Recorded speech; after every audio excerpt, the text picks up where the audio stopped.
Hello guys, তো আমরা এখন আসছি শান্তিনিকেতন মেলাতে। কোনো ঠিক ছিল না, এমনি চলে এসেছি ঘুরতে। দাদা টেনে নিয়ে চলে এসছে, দাদার এখন পিছনে আছে, আর আমি আর মিষ্টু একসঙ্গে যাচ্ছি এখন। তো চলো দেখা যাক কি এসছে মেলাতে। শান্তিনিকেতন, যেখানে বিশ্বকবি রবীন্দ্রনাথ ঠাকুর বিভিন্ন ধরনের বই, ছোট গল্প, উপন্যাস লিখে গেছেন।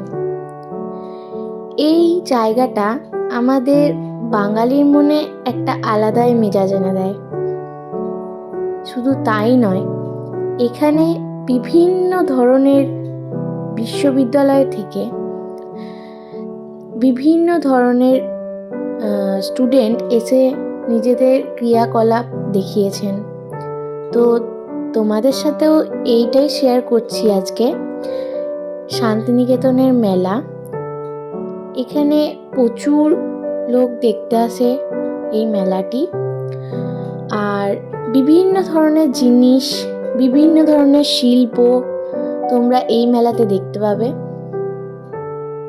তো আর বেশি না বকে চলো ভিডিওটা তোমরা এনজয় করো একটা সুন্দর গানের সাথে।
এবার মাস্টার নাম বাড়ি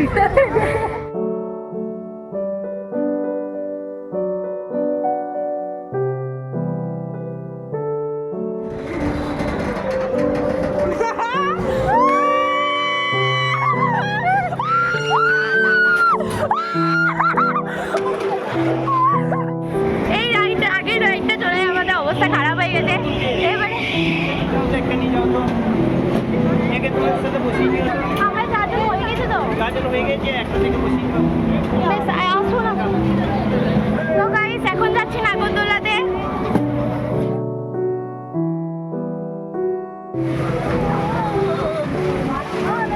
দাঁড়া ছবি তুলি।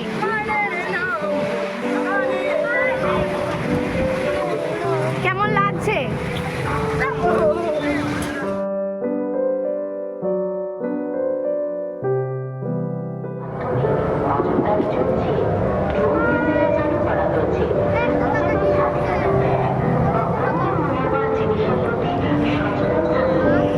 কিছু হবে না।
গাইস অবস্থা খারাপ, আমি আর পারছি না, আমি আর পারছি না।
এবার দেখা হয়ে গেছে মামুনির সাথে, মামুনি চলে এসছে আমাদের সঙ্গে।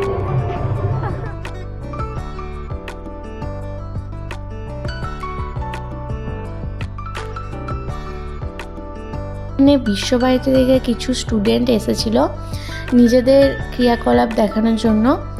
তারা হচ্ছে আর্টসের স্টুডেন্ট, তো তারা এখানে ফেস আর্ট করছিল। দেখতেই পাচ্ছ এখানে আমরা সবাই মিলে একবার করে ফেস আর্ট করিয়েছি। আমি, দাদা, মিষ্টু, দিদি, ভাই সবাই মিলে ফেস আর্ট করিয়েছি। তো তোমরা দেখে বলো কেমন লাগছে। এটা একটা ইউনিক ধরনের মানে কী বলে স্টল। তো কেমন লাগলো প্লিজ বলবেন।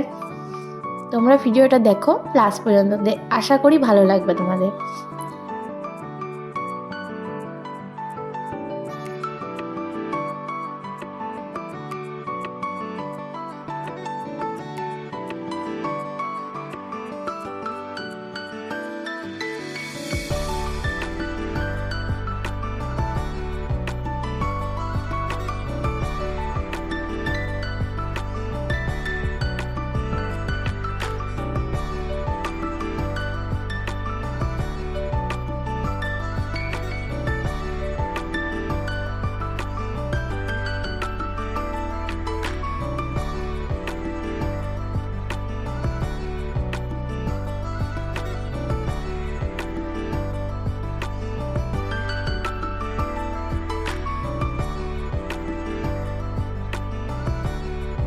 মেলা তো মোটামুটি ঘোরা কমপ্লিটই হয়ে গেছে।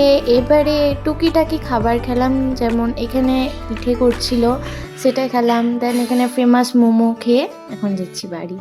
তো আমাদের ঘোরা কমপ্লিট, এবারে আমরা যাচ্ছি বাড়ি। তো ভূতের মতো সেজে বাড়ি যাচ্ছি। তো আপনারা কেউ কিছু কমেন্টে বলবেন যে আমাদের কেমন লাগছে।